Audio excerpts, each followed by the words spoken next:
മാണിക്കല്ലിഞ്ച പുggല് ഇങ്ങനെ ഒരു കുട്ടി നമുക്കൊന്ന് പോയി കാണല്ലേ കണ്ടേ തന്നെ ഞമ്മക്ക് പറ്റിക്കണ് ഓൾക്ക് എന്നെ പറ്റിയിട്ടൊന്നുമില്ല കേട്ടോ ഓൾക്ക് പറ്റിയിട്ടൊന്നുമില്ല. ഞാനന്ന് 10ാം ക്ലാസ്സിൽ പഠിക്കാണ്.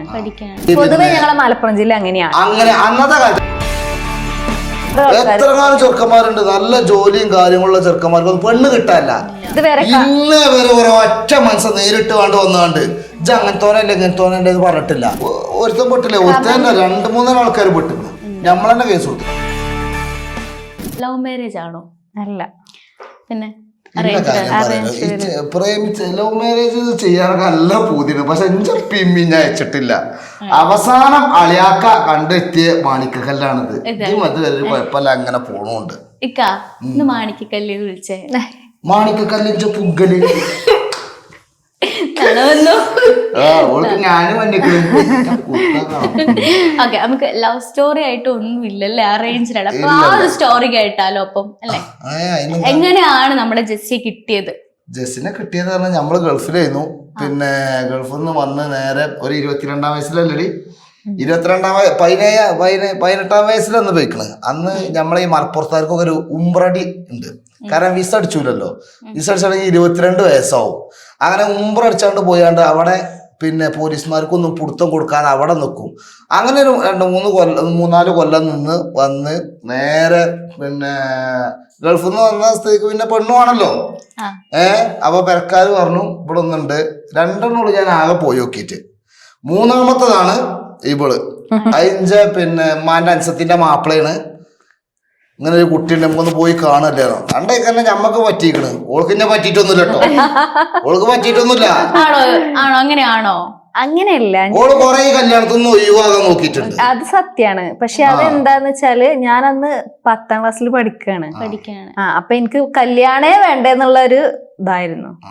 അല്ലാതെ കുഞ്ഞാനെ പറ്റിയിട്ടില്ല എന്നുള്ളതല്ല. എന്തായിക്കാ 10ാം ക്ലാസ്സിൽ പഠിക്കുന്ന ഒരു കുട്ടിയല്ലേ, അതുകൊണ്ട് അങ്ങനെ പറഞ്ഞേ. പക്ഷെ നമ്മള് കിട്ടുന്ന കാലത്തൊക്കെ എന്ന് പറഞ്ഞാല് ഈ 10ാം ക്ലാസ് ആ ഒരു ലെവലില് അല്ലെങ്കിൽ പൊതുവെ ഞങ്ങളെ മലപ്പുറം ജില്ല അങ്ങനെയാണ്. അങ്ങനെ അന്നത്തെ കാലത്ത്. പക്ഷെ ഇപ്പൊ ഇന്ന് ഒരുപാട് മാറ്റങ്ങൾ വന്നിട്ടുണ്ട്. ഇപ്പൊ 20 വയസ്സായാലും പെൺകുട്ടികളെ കെട്ടിച്ച് അങ്ങനെ കൊടുക്കുന്നില്ല. 24 വയസ്സിലൊക്കെ കല്യാണം കഴിക്കുന്നുണ്ട്. ഇപ്പൊ ഒരു ജോലിയും കാര്യങ്ങളൊക്കെ ആയി കഴിഞ്ഞാല് പെൺകുട്ടികൾ ഇതേപോലെ പഠിച്ചു തന്നെയാണ്. പിന്നെ ഇപ്പത്തെ ചെറുക്കന്മാർക്ക് പെണ്ണ് കിട്ടണമെന്നല്ലോ. പഴയ കാലത്ത് ആ ഗൾഫുകാരനെ എന്നാ ഭാവേ നമ്മക്കിട്ട് അവിടെ ഒരു കുട്ടി അറിഞ്ഞാണ്ട് ഇതാവും കല്യാണം കഴിച്ചൂലേ. ഇപ്പൊ പെണ്ണ് കിട്ടാല്ല. അപ്പൊ നമ്മളെ തന്നെ എത്രങ്ങാനും ആൾക്കാര് എത്രങ്ങാനും ചെറുക്കന്മാരുണ്ട്, നല്ല ജോലിയും കാര്യങ്ങളുള്ള ചെറുക്കന്മാർക്കൊന്നും പെണ്ണ് കിട്ടാല്ല. പണ്ട് അങ്ങനല്ല. പണ്ട് പറഞ്ഞാല് പിന്നെ 10ാം ക്ലാസ് ഇപ്പൊ ഇഞ്ചപ്പാന്റെ ഒക്കെ കാലത്ത് ഇഞ്ചപ്പ പറയണേ കേട്ടോ, പെണ്ണ് കിട്ടുന്ന കാലത്ത് പിന്നെ 10ാം ക്ലാസ് ആയ പിന്നെ നോക്കണ്ട. അന്ന് 8 9 കിട്ടിയത് ആ പ്രായം കഴിഞ്ഞപ്പോ നോക്കുക അറിയും. പക്ഷെ ഇപ്പൊ പറഞ്ഞ മൂന്ന കുട്ടിക്ക് കിട്ടും. ഇപ്പൊ അങ്ങനത്തെ കുട്ടികളൊക്കെ പോയി കഴിഞ്ഞാൽ അടി കിട്ടും. പക്ഷെ നിങ്ങൾക്ക് ഒരു ലക്ക് തന്നെയാണ് സത്യമായിട്ട്. നമ്മളെ എല്ലാ വിജയത്തിലും നമ്മളെ പിന്നെ സോഷ്യൽ മീഡിയയിലൊക്കെ ഇപ്പൊ എന്നേ വന്നത്. ഇപ്പൊ അടുത്തല്ലേ ഓള് വന്നത്. ഒരു 4 കൊല്ലമായിട്ടുള്ള ഓള് വന്നിട്ട്. അതിന്റെ മുന്നേ തന്നെ ടിക്ടോക്കിൽ നമ്മള് പിന്നെ വീഡിയോ കാര്യങ്ങളും ചെയ്യാൻ അന്നൊന്നും ഓള് വന്നിട്ടില്ല. ഓൾക്ക് ഇല്ല കാര്യം പറയാ. ഒരുപാട് ട്രോളുകൾ വന്നിട്ടുണ്ട്. ക്യാമറയിൽ നിക്കൂല അങ്ങനെ ഇങ്ങനെയൊക്കെ പറയാണ്ട്. ഇപ്പൊ ജെസ്സിയാണ് ക്യാമറന്റെ മുന്നിൽ ഫസ്റ്റ്ക്ക് വരുന്ന പറയാണ്ട്. അന്ന് അവൾക്ക് നിൽക്കാൻ താല്പര്യമില്ല. പക്ഷെ പിന്നീട് നമ്മളിപ്പോ നിന്ന് പിന്നെ വീഡിയോയില് പിന്നെ ഫാമിലി വ്ളോഗ് കാര്യങ്ങളൊക്കെ ചെയ്തു വന്നു. എന്താ ഈ ഫാമിലി അതായത് വ്ളോഗിന്റെ മുന്നിലേക്ക് വരാൻ ഒരു മടി കാണിച്ചത്? ആദ്യം എനിക്ക് ഭയങ്കര ചമ്മൽ തന്നെയായിരുന്നു. ചമ്മൽ എനിക്ക് ഇപ്പോഴും നമ്മളെ ക്യാമറയുടെ മുന്നിൽ അല്ലാതെ വേറെ ഏത് ക്യാമറ മുന്നിൽ ഇപ്പോഴും ചമ്മൽ തന്നെയാണ്. അത് നമ്മളോടൊന്ന് പറഞ്ഞു. അത് വന്നപ്പോഴേ പറഞ്ഞിട്ടുണ്ടോ എനിക്ക് ഭയങ്കര അല്ലേ ഒരു പക്ഷെ സെറ്റായി വരും എന്ന് ഞാൻ പറഞ്ഞു. ഇപ്പൊ പിടിച്ചിരിക്കാം കേട്ടോ. അത് ആദ്യം ഈ ക്യാമറയുടെ മുന്നിൽ വരാനേ സമ്മതിക്കാത്തതാണോ അതോ സ്വന്തം ഇഷ്ടപ്രകാരം വരാത്തതാണോ? ഞാൻ സമ്മതിച്ചാത്ത കേടൊന്നുമില്ല.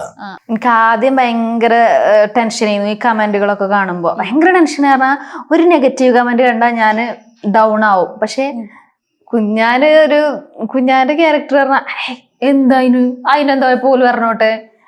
കമന്റിലൂടെ അല്ലേ പറയുന്നത്, നേരിട്ട് പറയണില്ലല്ലോ.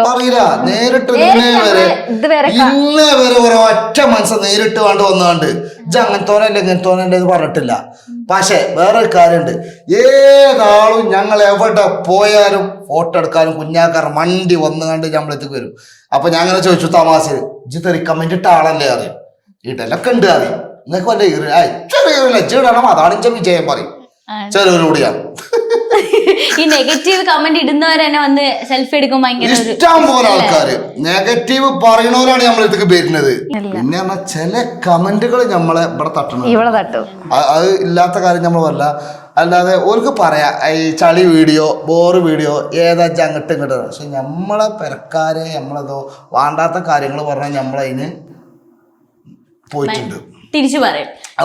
കാരണം കമന്റ്സ് എന്ന് പറയുമ്പോഴത്തേക്ക് എന്തും വിളിച്ചു പറയാനുള്ള ലൈസൻസ് ഒന്നുമില്ല.